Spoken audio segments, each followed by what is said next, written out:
Imagine ceci.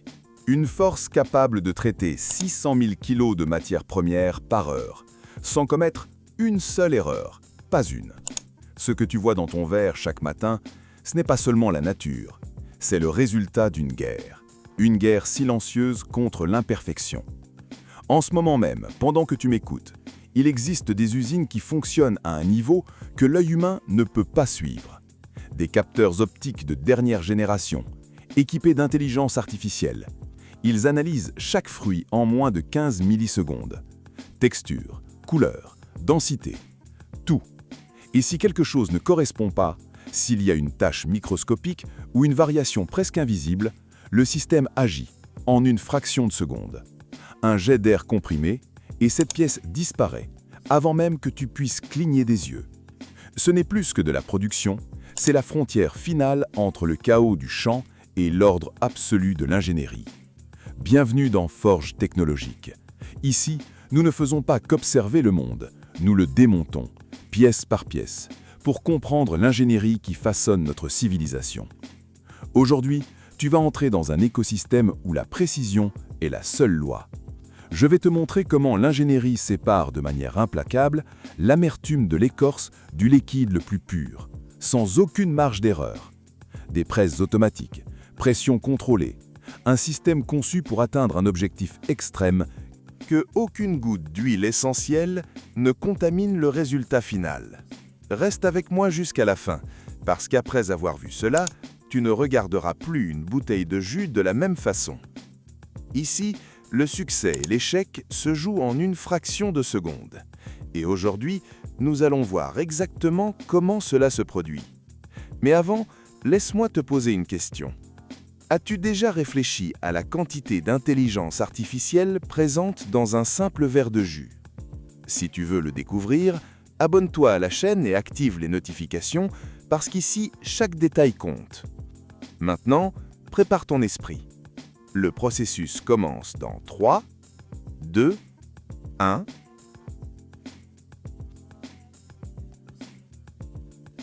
Au cœur de cette industrie, il existe quelque chose que personne ne peut voir. Un vide.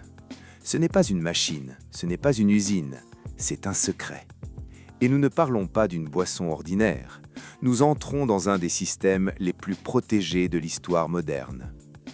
Pour comprendre cela, nous devons revenir en arrière, très loin. En 1886, une pharmacie, Atlanta.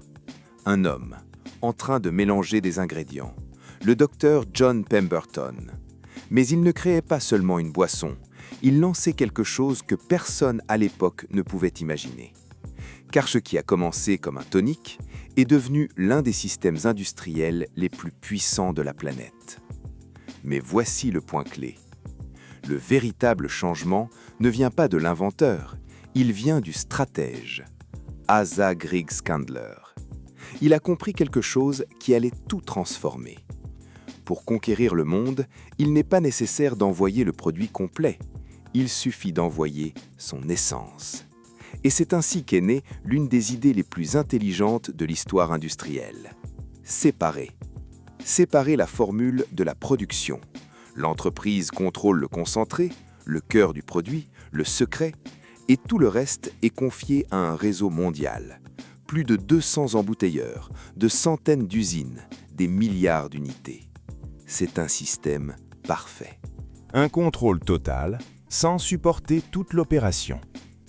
Mais maintenant, parlons de quelque chose de plus profond. La sécurité. Car il ne s'agit pas seulement d'une recette, c'est un actif stratégique. Pendant des décennies, la formule a été traitée comme une garantie financière, protégée, sécurisée, isolée. Aujourd'hui, elle est conservée dans un environnement de sécurité maximale. Et ici, on entre presque dans la légende. On dit que seules quelques personnes connaissent la formule complète. Des protocoles stricts, des mouvements contrôlés, un accès limité. Ce n'est pas de la paranoïa, c'est de l'ingénierie du risque. Car à ce niveau, une petite erreur n'est pas un simple défaut, c'est une menace. Et pendant que tout cela se déroule, quelque chose d'autre se produit, en silence. Le concentré voyage, danse, sombre, énigmatique. Il arrive dans les usines, et là, l'ingénierie prend le relais. L'eau est transformée. Elle passe par des systèmes d'osmose inverse. Tout est éliminé. Minéraux, impuretés, variations. Pourquoi? Parce que le goût doit être identique. Peu importe où tu te trouves, en Afrique ou au Japon, tout doit être exactement pareil. Et ensuite, le mélange commence. D'énormes cuves, des milliers de litres, des composants chimiques mesurés avec une précision extrême. Acide phosphorique, caféine et quelque chose d'autre. Quelque chose qui n'apparaît jamais clairement. Arôme naturel. C'est le vide. Le point où la concurrence ne peut pas entrer. Le détail invisible qui sépare un produit ordinaire d'un phénomène mondial. Ici, la qualité n'est pas un hasard, c'est un contrôle absolu. Chaque lot est analysé, vérifié, validé, avec des standards qui dépassent même ceux de l'industrie pharmaceutique. Car à cette échelle, 1 milligramme compte et peut tout changer. Prépare-toi, car ce qui vient maintenant, c'est là que la pression atteint son maximum. La ligne d'embouteillage. Vitesse, froid, précision extrême et un système qui ne peut pas échouer. Bienvenue à l'épicentre de la vitesse. Ici, le temps ne se mesure pas en minutes, ni en secondes. Il se mesure en microsecondes. Tu entres dans la zone d'embouteillage, un environnement extrême, où la physique et l'ingénierie fonctionnent à la limite. L'objectif semble impossible. Remplir 6000 canettes par minute, sans erreur. Pour comprendre comment cela fonctionne, il faut commencer par quelque chose d'invisible. Le CO2, un gaz qui ne veut pas rester. Sa nature, c'est de s'échapper. Toujours. Et c'est là que commence le défi. Pour le contrôler, les usines utilisent une loi fondamentale. Quand la température baisse, les gaz se dissolvent mieux dans les liquides. C'est pour cela que tout se passe dans un froid extrême. Le liquide est maintenu entre 1 et 4 degrés. Une marge minimale. Car si la température augmente, même légèrement, le système s'effondre. Le gaz se libère, la pression chute et tout devient de la mousse. Incontrôlable. Mais refroidir ne suffit pas. Le véritable contrôle se produit ici, à l'intérieur des remplisseuses isobars. Imagine ceci. Avant que le liquide n'entre, la machine réalise une étape essentielle. Elle remplit le contenant de gaz, de CO2, à haute pression. Pourquoi? Pour équilibrer les forces. La pression à l'intérieur du contenant et celle du réservoir doivent être identiques. Ce n'est qu'à cette condition que le liquide peut entrer, sans turbulence, sans perte, en glissant, doucement, à une vitesse que l'œil humain ne peut pas suivre. C'est une victoire de la physique. Regarde maintenant autour de toi. Les canettes ne s'arrêtent pas. Elles circulent, elles filent, des milliers chaque minute.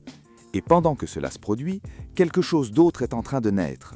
Les bouteilles, à partir de zéro, des petites pièces en plastique, des préformes. Elles ressemblent des tubes à essai, mais en quelques secondes, elles se transforment. Chaleur, pression.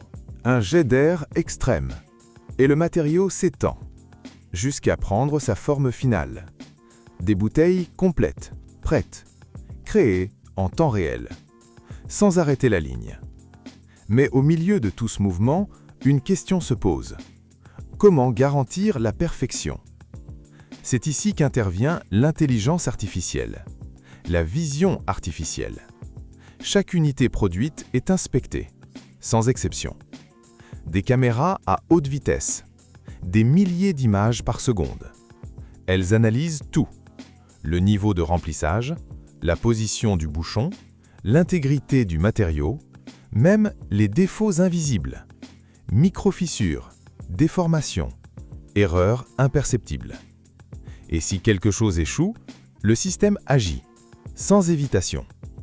Un mécanisme pneumatique éjecte l'unité défectueuse, en une fraction de seconde, pendant que les 5999 autres continuent d'avancer, sans interruption.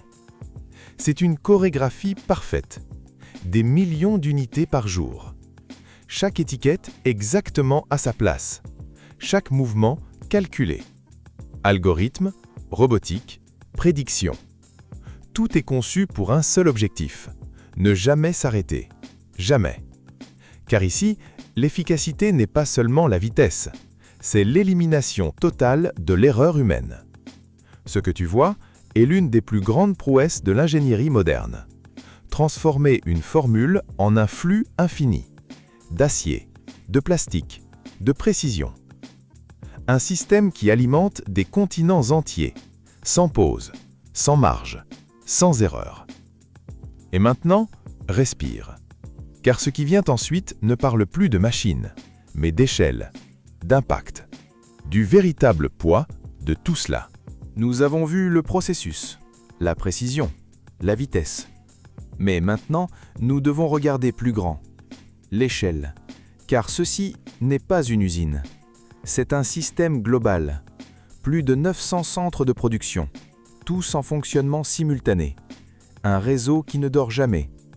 Le résultat, 40 milliards de litres par an. Un chiffre difficile à imaginer. Maintenant, pense à ceci. Chaque seconde, des milliers de camions se déplacent. Des navires, des trains. Une chorégraphie parfaite. Tout cela pour que ce produit atteigne presque chaque coin du monde. Mais ici, la question change. Car ce n'est plus seulement de l'ingénierie, c'est de l'impact. Pour soutenir cette échelle, les matériaux deviennent essentiels, et même décisifs. L'aluminium, par exemple, est l'un des plus grands succès.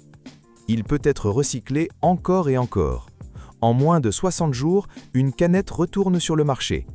Et avec un chiffre clé, jusqu'à 95% d'énergie en moins par rapport à la production primaire. Ici, l'ingénierie tente de se corriger. Elle tente de devenir plus efficace, plus circulaire. Mais il y a un autre côté, le plastique, le véritable défi.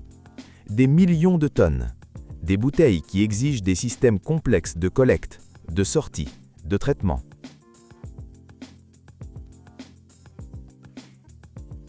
Des technologies avancées, des lasers, des capteurs, de la vision artificielle. Tout cela pour séparer les matériaux en quelques millisecondes. Mais même ainsi, le problème demeure, car ici existe une tension constante. Confort contre durabilité, échelle contre ressources. Et alors, nous arrivons au point final. Après tout ce que tu as vu, la précision, la vitesse, le contrôle, il reste une question, une seule. Est-ce que cela en vaut la peine? Le confort de cette échelle infinie justifie-t-il l'impact qu'elle génère? L'efficacité technique est-elle suffisante pour compenser ce que nous consommons? Il n'y a pas de réponse simple. Et c'est pour cela que nous voulons ton avis. Qu'est-ce qui t'a le plus marqué? Le secret? L'ingénierie? L'échelle? Écris-le en commentaire. Car comprendre un système, c'est aussi le questionner. Si ce type de contenu t'a fait voir le quotidien autrement, abonne-toi. Ici, nous ne montrons pas seulement la technologie, nous l'examinons, nous la testons et nous la poussons à ses limites. Merci d'avoir été jusqu'au bout. Et rappelle-toi, l'ingénierie ne construit pas seulement le monde, elle définit aussi le futur que nous sommes en train de créer. Que Dieu te bénisse.